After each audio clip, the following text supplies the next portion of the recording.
Welcome everyone. तो आज है अपना लेक्चर सेकेंड इंडियन पॉलिटी का, जो कि आज हम देखने वाले हैं कॉन्स्टिट्यूशन के कुछ फीचर्स के बारे में। ठीक है, और साथ ही साथ हम देखेंगे शेड्यूल्स भी देखेंगे, अपने जो कॉन्स्टिट्यूशन के शेड्यूल्स हैं वो भी देख लेंगे हम साथ ही साथ। ठीक है, और काफ़ी छोटा सा लेक्चर है आज का, तो जल्दी ही ख़त्म भी हो जाएगा। तो सबसे पहले अपने कॉन्स्टिट्यूशन के बारे में देखते हैं। तो जो अपना कॉन्स्टिट्यूशन जो है अपना इंडिया का, वो अपना सबसे लेंथीएस्ट रिटन कॉन्स्टिट्यूशन है। ठीक है, तो ये लेंथीएस्ट तो समझ आता है कि भाई सबसे लंबा है, सबसे बड़ा कॉन्स्टिट्यूशन है। ये रिटन क्यों लिखा है? सबका रिटन ही तो होता होगा? नहीं, ऐसा नहीं है। अपना जो कॉन्स्टिट्यूशन था वो पूरा लिखा हुआ है, रिटन है। और ऐसे अगर ब्रिटेन का देखें तो जो ब्रिटेन का जो कॉन्स्टिट्यूशन है वो अपना अनरिटन है। ठीक है, वो लिखा हुआ नहीं है। तो अनरिटन कैसे चलता है? तो जैसे अपने पुराने राजा महाराजा के जो रूल वगैरह चलते थे, उन्हीं रूल को मतलब ऐसे ही बस कंटिन्यू रखा है, कुछ उसमें मतलब मॉडिफाई वगैरह करके, तो बस ऐसे ही चलता है। तो उसी को अनरिटन कह देते हैं, और अपना जो है वो पूरा प्रॉपरली रिटन किया हुआ है। तो इसमें फ़र्क क्या आता है कि जो अपना ये जो रिटन कॉन्स्टिट्यूशन है अपना, इसको अगर अमेंड करना है, कुछ अगर सुधार करना है, कुछ चेंज करना है, तो इसको अमेंड करना इतना मतलब इजी नहीं है, थोड़ा मुश्किल होता है। ठीक है, थोड़ा हार्ड प्रोसेस होता है उसका। और वहीं पे अपना अगर अनरिटन को अगर कुछ मॉडिफाई करना है तो ये मतलब बहुत ही मतलब आसानी तरीके से हो जाता है। ठीक है, तो अपना रिटन है और यूके का अनरिटन है। ठीक है, और साथ ही साथ अपना जो ओरिजिनल जो कॉन्स्टिट्यूशन था अपना, उसमें अपने 22 पार्ट्स थे और 8 शेड्यूल थे, और साथ ही साथ उसके 395 अपने आर्टिकल्स थे। ठीक है, जो ओरिजिनल वाला था अपना। ठीक है, और इसको एडॉप्ट कब किया था? तो ये 26 नवंबर 1949 में इसको एडॉप्ट किया था, और उसी दिन हम अपने कॉन्स्टिट्यूशन डे को सेलिब्रेट करते हैं। ठीक है, क्लियर इतनी बात? और ओरिजिनल तो देख लिया, लेकिन अभी प्रेजेंट टाइम में कितना है? तो अगर प्रेजेंट टाइम की अगर बात करें तो अपने टोटल 470 आर्टिकल्स है, अपने 25 पार्ट्स है, और साथ ही साथ 12 शेड्यूल्स है अपने। ठीक है, क्लियर है इतनी बात? और हमने अपना जो 7 पार्ट था अपने कॉन्स्टिट्यूशन को, उसको हमने 7 कॉन्स्टिट्यूशन अमेंडमेंट से हमने उसको रिमूव कर दिया अपने कॉन्स्टिट्यूशन। ठीक है, और उसकी जगह कुछ नए पार्ट्स इंक्लूड किए, जैसे कि अपना ये 4A हो गया, 9A हो गया, ये 9B हो गया, 14A हो गया। ठीक है, ये अल्फ़ाबेटिकल जो दिख रहा है आपको, ये उन सब में मतलब लगता है कि जो कि मतलब कॉन्स्टिट्यूशन बनने के बाद उसमें जो जुड़ते हैं, फिर उनको हम फिर A B ऐसा करके मतलब ज्वाइन कर लेते हैं कहीं पे भी। ठीक है, क्लियर है? तो अपना ये जो 4A वाला है, ये 4A जो है अपना, ये अपना 42nd अमेंडमेंट से जुड़ा है, और इसी के साथ जो अपना 9A वाला है, ये 74 अमेंडमेंट, 9B वाला अपना 97 अमेंडमेंट, और जो 14A जो अपना है, ये अपने 42 अमेंडमेंट से जुड़ा हुआ है। ठीक है, कॉन्स्टिट्यूशन अमेंडमेंट से। क्लियर है इतनी बात? और ये जो 7th अमेंडमेंट था, जिससे हमने रिमूव किया 7 पार्ट को, तो वो कौन से ईयर में हुआ था? तो ये अपना था 1956 ईयर। ठीक है, क्लियर है इतनी बात? तो आगे चलते हैं। ठीक है, फिर अपने आ जाते हैं फेडरलिज्म के ऊपर। तो फेडरलिज्म क्या है तो ये समझिए आप। ठीक है, पहले तो this refers to existence of the more than one level of government in the country. ठीक है, अगर कोई भी कंट्री में अगर 2 या 2 से ज़्यादा टाइप के मतलब लेवल में अगर गवर्नमेंट है, जैसे कि अपने यहीं पे देख लो कि अपने यूनियन में सेंट्रल गवर्नमेंट है, फिर उसके नीचे अपना स्टेट गवर्नमेंट है। ठीक है, और उसी के नीचे फिर अपना लोकल गवर्नमेंट आ जाती है। ठीक है, तो ऐसे अपना को टोटल 3 टायर गवर्नमेंट चलती है अपने इंडिया में। ठीक है, तो फिर अपना ये फेडरलिज्म गवर्नमेंट हो जाएगी। क्लियर इतनी बात? और एक बात और, जो अपने जो ये फेडरलिज्म में जो अपने स्टेट वगैरह आते हैं, ये मतलब ऐसा नहीं है कि मतलब ये पूरे पूरे सेंट्रल के अंडर में ही काम करेंगे, या फिर ऐसा भी नहीं है कि ये जो मतलब जब चाहे मतलब सेंट्रल से अलग भी हो सके। इनके पास कुछ मतलब कुछ कॉन्स्टिट्यूशन ने इनको कुछ पावर भी दी हुई है, और कुछ इनके क्या बोलते हैं ड्रॉबैक भी, कुछ पावर इनसे छीनी भी गई है। ठीक है, कॉन्स्टिट्यूशन के, कि कुछ पावर सिर्फ सेंटर के पास रहेगी, और कुछ पावर अपनी जो है वो सिर्फ और सिर्फ स्टेट के पास रहेगी, और कोई पावर अपने इन दोनों के पास रहेगी। ठीक है, तो अभी अपने फेडरल फीचर और यूनिटरी फीचर्स के बारे में देख लेते हैं। ठीक है, तो फेडरल फीचर्स का मतलब होता है कि मतलब जहाँ से अपने स्टेट को अपनी पावर्स मिले उसको बोलेंगे फेडरल फीचर्स, और जहाँ से अपने सेंटर को पावर मिलेगी उसको बोलेंगे हम यूनिटरी फीचर्स।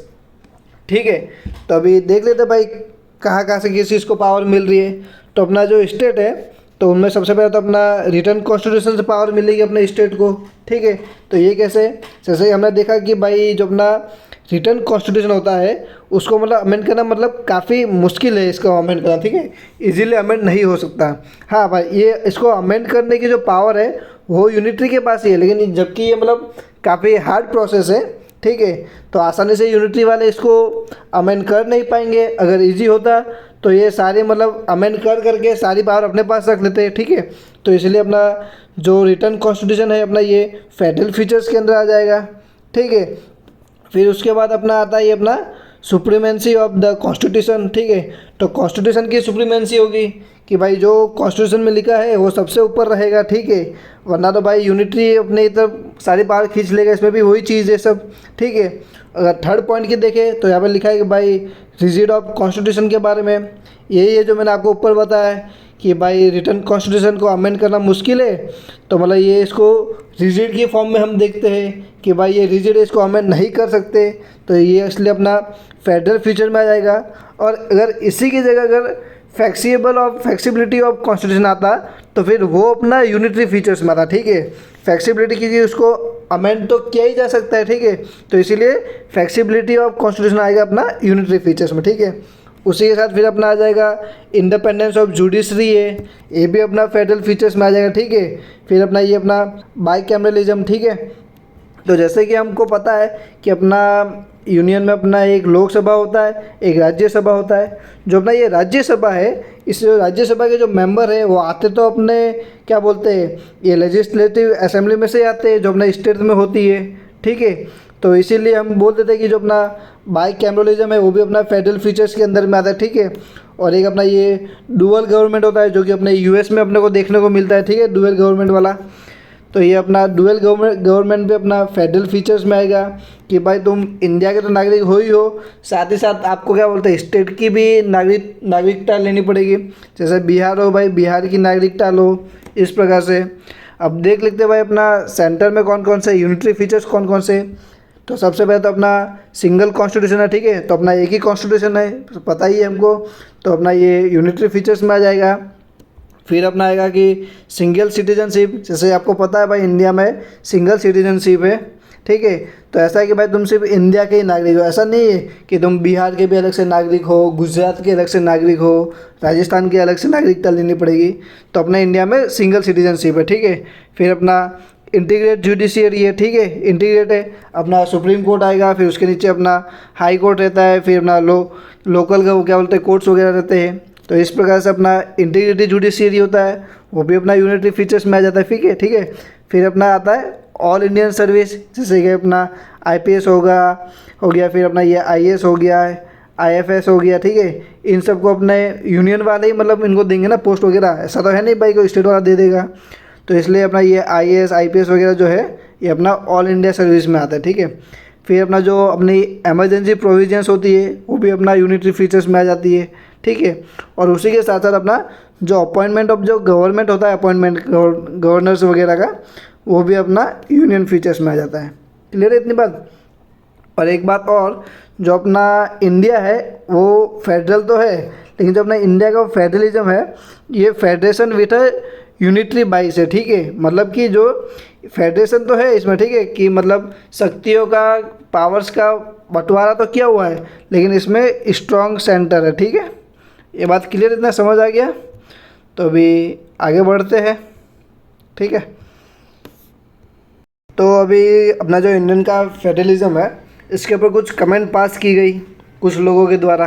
तो जैसे कि मैंने आपको पहले ही बता चुका हूँ, जो अपना इंडिया का जो फेडरलिज्म है, अपना इंडिया का फेडरलिज्म ये अपना 22 फेडरलिज्म है, ठीक है, जो कि यूनियन 22 है। मतलब कि जो अपना यूनियन है सेंट्रल है उसके पास थोड़ी ज़्यादा पावर है, ठीक है, क्लियर। तो इसमें अपने जो केसी वीरन थे इन्होंने अपने फेडरलिज्म को बोला कॉसी फेडरल। कॉसी फेडरल मतलब कॉसी का मतलब होता है कि मतलब थोड़ा सा आधा, ठीक है, जो कि मतलब आधा अधूरा फेडरलिज्म हो, ठीक है, तो उसको बोलते हैं कॉसी फेडरल। तो ये अपने केसी वीरन ने बोला। फिर अपने जो गैनविल ऑस्टिन थे उन्होंने बोला अपने कॉन्स्टिट्यूशन को कि भाई ये तो अपना कोऑपरेटिव फेडरलिज्म है, ठीक है। और बार्गेनिंग फेडरलिज्म किसने बोला, तो ये बोला अपने मॉरिस जॉन्स ने, ठीक है। तो ये 3 नाम याद रखना कि किसने क्या क्या कमेंट पास किए, ठीक है, क्लियर है इतनी बात। तो फिर अभी अपने कुछ parliamentary form of the government देख लेते, ठीक है। तो पहली बात तो ये जो अपना ये पार्लियामेंट्री फॉर्म ऑफ गवर्नमेंट है अपना, ये हमने यूके से लिया हुआ है, ठीक है। क्लियर है इतनी बात। तो अभी आगे देखते हैं अपने, ठीक है। तो जो अपना इंडिया का कॉन्स्टिट्यूशन है उसमें अपने को सेपरेशन ऑफ पावर देखी जाती है, ठीक है। जो अपना कॉन्स्टिट्यूशन का जो पावर है ये हमने 3 भागों में बांटा गया है इसको। एक तो अपना लेजिस्लेचर हो जाएगा, एक अपना एग्जीक्यूटिव हो जाएगा, एक जुडिशरी हो जाएगा। जो अपना ये लेजिस्लेचर है ये क्या करता है, इसका काम ये है कि ये मतलब कुछ भी नए रूल्स वगैरह जो बनाना होगा वो सारे काम ये रूल्स बनाने का काम ये करेगा, ठीक है। जो भी नए नियम है कुछ भी है, ठीक है। और एग्जीक्यूटिव का काम क्या होगा कि जो लेजिस्लेचर ने जो रूल्स बना दिए हैं उनको एग्जीक्यूट करवाना, ठीक है। तो ये उनका काम है। और ये अपना ये जुडिशरी का क्या काम है, तो जुडिशरी ये लॉ को रिव्यूज़ करेगा, ठीक है। जो भी मतलब उन लॉ को नहीं मानेगा या कुछ करेगा, ठीक है, तो उनको मतलब सज़ा देना, ये सारा काम जुडिशरी करेगा, ठीक है। तो ये तीनों को ही मतलब पावर दी गई है अलग अलग, ठीक है। और ये तीनों ही एक दूसरे के ऊपर डिपेंडेंट है, ठीक है। क्लियर है इतनी बात। अभी आगे देखते हैं अपने फंडामेंटल राइट्स के बारे में। तो अपने फंडामेंटल राइट्स वो है जो कि अपने मतलब बेसिक राइट्स है, ठीक है। और ये जो फंडामेंटल राइट है यही अपना conscious of the Indian constitution कहे जाते हैं इनको, ठीक है। तो फंडामेंटल राइट्स के बारे में हम आगे पूरे डिटेल में पढ़ने वाले हैं 4th लेक्चर में। अभी के लिए बस देख लो कि फंडामेंटल राइट कुछ होता है इसमें, ठीक है। क्लियर इतना। फिर आ जाता है अपना ये सेक्युलरिज्म के ऊपर। तो सेक्युलरिज्म क्या होता है, सेक्युलरिज्म का मतलब ये होता है जो अपनी गवर्नमेंट है वो धर्म निष्पक्ष है, ठीक है। वो मतलब किसी भी धर्म की साइड नहीं लेगा, वो सब धर्मों के साथ एक जैसा बिहेव करेगा, ठीक है। और सेक्युलरिज्म में भी मतलब 2 टाइप की होती है, एक नेगेटिव और एक पॉजिटिव सेक्युलरिज्म। नेगेटिव सेक्युलरिज्म वो हो जाएगा जिसमें कि गवर्नमेंट किसी भी धर्म के मतलब इंटरसेप्ट नहीं करेगी, किसी को कुछ सपोर्ट नहीं करेगी या कुछ भी नहीं करेगी। और पॉजिटिव सेक्युलरिज्म में क्या होता है कि जो अपनी गवर्नमेंट है वो सभी धर्मों को एक जैसा सपोर्ट करेगी, ठीक है, एक जैसा मतलब उनके साथ व्यवहार रखेगी, ठीक है। यही बात है कि सेक्युलरिज्म मतलब कि अपना कोई भी अपना स्टेट है, यहाँ पे स्टेट का मतलब गवर्नमेंट है, ठीक है। तो मतलब जो भी अपना स्टेट है उनका मतलब कोई भी ऑफिशियल रिलीजन नहीं होगा, वो ये। और वही अगर अपने पाकिस्तान वगैरह देख ले तो अपना वो इस्लामिक स्टेट है, तो फिर वो सेक्युलर क्या बोलते हैं कंट्री नहीं कहलाएगी, ठीक है। क्लियर इतनी बार, सेक्युलरिज्म क्लियर है आपको। अब आगे देखते हैं अपना। तो कई लोगों ने ऐसा बोला कि भाई अपना जो कॉन्स्टिट्यूशन है वो तो भाई सब जगह से बोरो किया हुआ है, भाई कुछ चीज़ वहाँ से ले ली, कुछ वहाँ से ले ली, ठीक है। फंडामेंटल राइट यूएसए से ले लिया हमने, फंडामेंटल ड्यूटीज हमने रसिया से ले लिया, तो भाई खुद का क्या है, सब कुछ तो बोरो किया हुआ है। तो उसको लेके फिर अपने B.R. अम्बेडकर ने एक कुछ बढ़िया सा स्टेटमेंट दिया था। वो स्टेटमेंट देख सकते हो यहाँ पे कि one like to ask whether there can be anything new in the constitution frame as this hour in the history of the world, the only new thing, if there can be any in constitution frame, so let in the day are the variation made to remove and fault and to accommodate it to the need of the country, ठीक है। तो ये बोलते हैं भाई कि अपने जो भी ये रूल्स वगैरह जो भी कुछ भी है कॉन्स्टिट्यूशन में, ऐसा तो है नहीं भाई कोई किसी कंट्री वालों ने उसको पैटर्न किया हुआ है तो हम उसको यूज़ नहीं कर सकते। भाई कुछ नया कुछ है भी तो नहीं उसमें, वही लेंगे ना सब लोग, उसी से अपना क्या बोलते हैं कॉन्स्टिट्यूशन बनाएंगे सब लोग। बस ये है कि अपने ज़रूरत के हिसाब से उसको थोड़ा तोड़ फोड़ के, थोड़ा मोड़ वोड़ के उसको मतलब थोड़ा अलग बना देंगे थोड़ा सा, ठीक है। लेकिन होगा तो वही चीज़, किसी का पैटर्न तो है नहीं। तो ये हमारे डॉक्टर D.R. अम्बेडकर ने बोला था स्टेटमेंट। क्लियर है इतनी बात। फिर अपने शेड्यूल के ऊपर आते हैं कि शेड्यूल्स ऑफ कॉन्स्टिट्यूशन की। जब अपना कॉन्स्टिट्यूशन नया नया बना था तब उसमें ओरिजिनली 8 शेड्यूल्स थे। और उसके बाद अभी जो प्रेजेंट टाइम में अपने को 12 शेड्यूल्स देखने को मिलते हैं। क्लियर नहीं बात। अब एक एक करके सारे शेड्यूल देखना है हमको। तो अपना जो पहले तो सबसे जो फर्स्ट शेड्यूल जो अपना है, फर्स्ट शेड्यूल में जो भी अपने स्टेट और यूटी से उनकी टेरिटरी के बारे में बताया जाता है, ठीक है। उनके नाम वगैरह कि स्टेट के नाम वगैरह जो भी लेते हैं, उनकी टेरिटरी होती है, जो बाउंड्रीज होती है, उनके बारे में सब कुछ हमने को फर्स्ट शेड्यूल में देखने को मिलता है। फिर सेकंड शेड्यूल में क्या है, तो अपना जो सेकंड शेड्यूल है उसमें प्रोविज़न है रिलेटेड टू इल्यूमिनेट और अलाउंस के बारे में, ठीक है।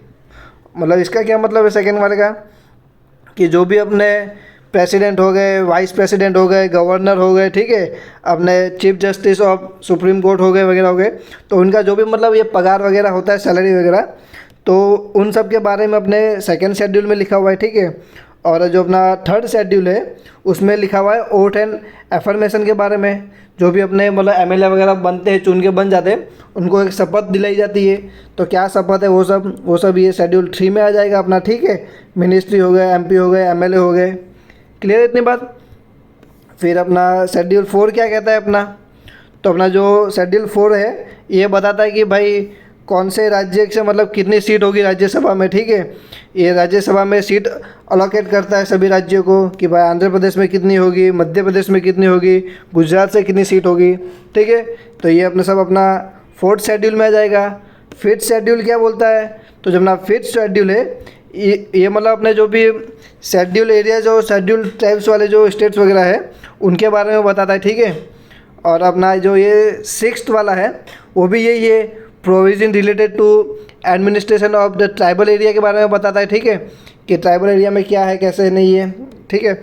लेकिन क्या है कि जो 6th है, ये 6th में सिर्फ कुछ गिने चुने जो है अपने ये 4 अपने असम, त्रिपुरा, मेघालय और मिजोरम, इन 4 एसटी वाले स्टेट्स के बारे में ही बात की गई है, ठीक है। और इनको मतलब डिस्ट्रिक्ट और रीजनल कुछ ऑटोनोमस कुछ काउंसिल दिए गए, ठीक है, कि भाई ये अपने हिसाब से भी कुछ नियम वगैरह बना सकते हैं वहाँ पे। तो ये 6 शेड्यूल में है। इसीलिए आपने देखा होगा कि जो अपने लद्दाख में प्रोटेस्ट चल रहा था वो बोल रहे थे भाई हमको भी 6 शेड्यूल में लो भाई, हम भी अपने कुछ नियम अपने हिसाब से बनाएंगे, ठीक है। लेकिन उनको नहीं लिया गया, ठीक है। तो ये 6 में ऐसा है। और जो 5th वाला है, 5th वाला मतलब ऐसे ही जनरल में है, कोई मतलब एसटी या फिर एससी वाले जो भी मतलब इलाके होते हैं उनको, ठीक है। और प्रेसिडेंट कोई भी मतलब स्टेट को या कोई भी एरिया को क्या बोलते हैं, ये एसटी एससी एरिया वाला मतलब डिक्लेयर कर सकते हैं, ठीक है, बाकी मतलब गवर्नर से कंसल्ट करके। क्लियर है इतनी बात। अब आगे देखते हैं, ये देख लिया 6 हमने। फिर 7th क्या बोलता है, तो अपने 7th शेड्यूल में जो भी अपने ये यूनियन और स्टेट की मतलब जो बात की थी हमने कि भाई कुछ पावर स्टेट के पास है, कुछ पावर अपने यूनियन के पास है। तो मतलब 7 यही बताता है भाई कौन कौन सी पावर अपने यूनियन के पास है, कौन कौन सी पावर अपने स्टेट के पास है, कि जिनके ऊपर वो रूल्स बना सकती है, और कौन कौन सी पावर है जो इन दोनों के पास है, ठीक है, कंकरेंट लिस्ट। तो ये लिस्ट के बारे में बताएगा अपना शेड्यूल और 7th। फिर अपना जो शेड्यूल 8 है वो बात करेगा अपना ऑफिशियल लैंग्वेज के बारे में, ठीक है। तो पहले जो ओरिजिनल था, ओरिजिनली अपनी 14 ऑफिशियल लैंग्वेज थी, लेकिन अभी हाल ही में 22 ऑफिशियल लैंग्वेज अपने, ठीक है। जो अपना 21st अमेंडमेंट हुआ था 1967 का, उसमें अपना सिंधी को ऐड किया गया। फिर अपना जो कोंकणी, नेपाली और मणिपुरी था इनको हमने 71st अमेंडमेंट 1992 से ऐड किया। फिर अपना ये थोड़ा मिटा देता हूँ तो आपको अच्छे से दिखे, कहा गया। फिर अपना जो ये बोडो, डोंगरी, ये सांथोली और ये मैथिली है, इसको फिर हमने 92nd अमेंडमेंट 2003 से ऐड किया गया, ठीक है। तो इसको आप ऐसे BDSM करके ऐसे याद कर सकते हैं। B से बोडो हो जाएगा, D से डोंगरी, S से सांथोली, फिर M से मैथिली, ठीक है। क्लियर है इतनी बात। तो शेड्यूल 8 में अपना ऑफिशियल लैंग्वेज के बारे में बात करेंगे। फिर अपने आ जाते हैं भाई शेड्यूल 9 के ऊपर, ठीक है। तो जो शेड्यूल 9 है ये अपने लैंड फॉर्म रिफॉर्म और ज़मींदारी के बारे में बात करता है, ठीक है। क्लियर इतनी बात। और फिर अपने आ जाते हैं शेड्यूल 10 के ऊपर। तो जो अपना शेड्यूल 10 है ये अपना provide related to disqualification of the MPs and MLAs on ground of defection, ठीक है। दल बदल के ऊपर उनको मतलब कुछ भी पनिशमेंट देते या उनको मतलब डिसक्वालीफाई कर देते हैं, तो वो अपना शेड्यूल 10 में आएगा, ठीक है। तो हमने जैसा अभी देखा ही अपने शेड्यूल 7 में कि भाई 3 लिस्ट है अपनी, ठीक है, कि किस किस के ऊपर मतलब कौन कौन सा किसके पास पावर है, कौन किस पे रूल्स बनाएगा। तो वो कुछ ये लिस्ट है, तो आप देख सकते हो। तो ये मतलब पूरा ऐसा को फिल्टर करके ही मिला हुआ है आपको, तो आपको ये इतने ही याद करने हैं। बाकी तो इसमें 67, 48 ऐसे करके मतलब इसमें पॉइंट्स लिखे हुए, ठीक है। तो अपने अगर यूनियन की बात करें तो यूनियन में देख सकते हैं आप अपना जो डिफेंस है, अपना आर्मी वगैरह, ठीक है, एटॉमिक एनर्जी हो गया, सिटीजनशिप हो गया, एयरवे हो गया, इंटर स्टेट ट्रेड हो गया, ठीक है। कॉमर्स बैंक हो गया, फिर इंश्योरेंस हो गया, फॉरेन अफेयर्स हो गया, रेगुलेशन हो गया, ठीक है, और ये माइंस हो गया, ये सेंसस हो गया। तो ये इन सब के ऊपर सिर्फ यूनियन का अधिकार है कुछ भी रूल्स वगैरह बनाने के लिए। और अगर स्टेट्स की बात करें हम, तो स्टेट के पास कौन कौन से मतलब वो है कि जिनके ऊपर वो रूल्स बना सकती है, तो अपना ये पब्लिक ऑर्डर हो गया, ठीक है, लोकल गवर्नमेंट हो गया, हेल्थ हो गया, पिलग्रिमेज हो गया, लिक्विड हो गया सॉरी, मतलब ये दारू वगैरह अपना, जैसे देख सकते हो गुजरात में दारू बैन है अपना, ठीक है। और फिर अपना एग्रीकल्चर हो गया, ठीक है, फिशरी हो गया, ठीक है, और ये गैम्बलिंग वगैरह हो गया, बैटिंग वगैरह हो गया। तो ये सब अपना स्टेट के अंदर में आएगा, ठीक है।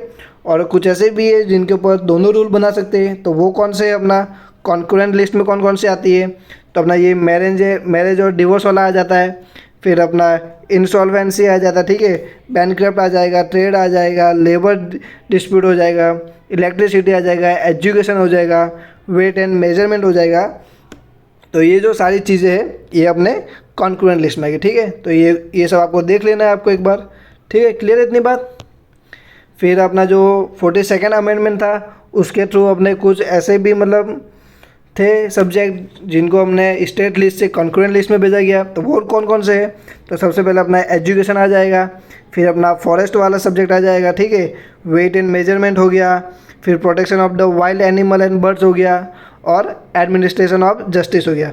तो इन पांचों को हमने 42nd अमेंडमेंट से स्टेट लिस्ट में से कॉन्करेंट लिस्ट में भेज दिया था, ठीक है, क्लियर इतनी बात। 10 देख लिया था, अभी 11th और 12th पे आ जाता है।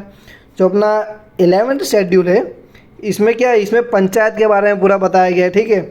और ये जो 11th शेड्यूल है ये 73rd अमेंडमेंट 1992 से ऐड किया गया था, ठीक है, क्लियर इतनी बात। और जो अपना पंचायत है इसमें 29 फंक्शन मैटर के ऊपर मतलब बात की गई है। और वहीं पे अपना शेड्यूल 12 की बात करें तो ये म्यूनसिपाल्टीज़ की बात करती है, जो कि अपना 74th अमेंडमेंट 1992 से ऐड किया गया, ये भी क्लियर इसमें। और इसमें 18 मतलब सब्जेक्ट है इसमें कि भाई क्या क्या है इसमें भी, क्लियर इतनी बात।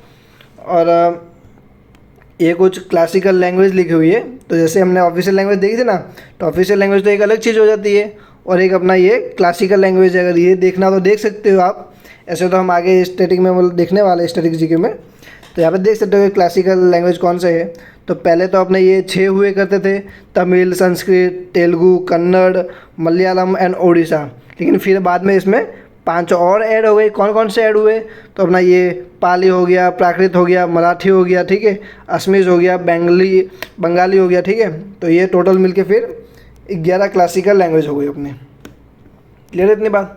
अब भाई शेड्यूल इतने सारे हैं तो आप बोलोगे कि भाई इन सबको हम याद कैसे रखेंगे भाई, ये कौन सा कैसा है। तो इसकी भी एक तरीके आप ऐसे याद रख सकते हो कि टीयर्स ऑफ ओल्ड पीएम, ठीक है। टी से अपना ये टेरिटरी हो जाएगा, ई से अपना ये इमोल्यूमेंट आ जाएगा, ठीक है। फिर ए से अपना ये एफर्मेशन एंड ओथ आ जाएगा, फिर आर से अपना ये राज्यसभा आ जाएगा, एस से अपना ये शेड्यूल एरिया आ जाएगा, और ओ से अपना अदर शेड्यूल एरिया आ जाएगा, क्लियर इतनी बात। तो ये अपना कौन सा 1st, 2nd, 3rd, ये 4th, ये 5th, ये 6th हो गया। और 7th वाला अपना ये फेडरल प्रोविज़न आ जाएगा, ठीक है, कौन सा किस में, कौन सी लिस्ट किस में आएगी वो। 8th की बात करें अपना ओ से अपना ऑफिशियल लैंग्वेज, एल से अपना लैंड प्रोविज़न आ जाएगा, डी से अपना डिफेक्शन आ जाएगा, ठीक है। फिर अपना पी से अपना आ जाएगा पंचायत, और एम से आखिर में अपना आ जाएगा म्यूनसिपालिटीज़, ठीक है। तो आई होप कि आपको सब क्लियर होगा, सब समझ आया होगा अच्छे से, ठीक है। तो यहाँ पे तो अपना सब टॉपिक कंप्लीट हो जाता है आज का। बाकी का कल देखेंगे अपने कुछ क्वेश्चन है, ये देख सकते हो आप, पॉज करके देख सकते हो ये सब, ठीक है। और आई होप कि भाई आपको लेक्चर समझ आया होगा आपको, ठीक है। अच्छा लगा हो तो लाइक कीजिए, सब्सक्राइब कीजिए, कमेंट कीजिए। बहुत बहुत धन्यवाद आपका लेक्चर देखने के लिए। और भी आपके किसी फ्रेंड को ज़रूरत हो तो उनको भी शेयर कीजिए, ठीक है। अभी मिलते हैं अगले लेक्चर में, तब तक के लिए टेक केयर, गुड बाय।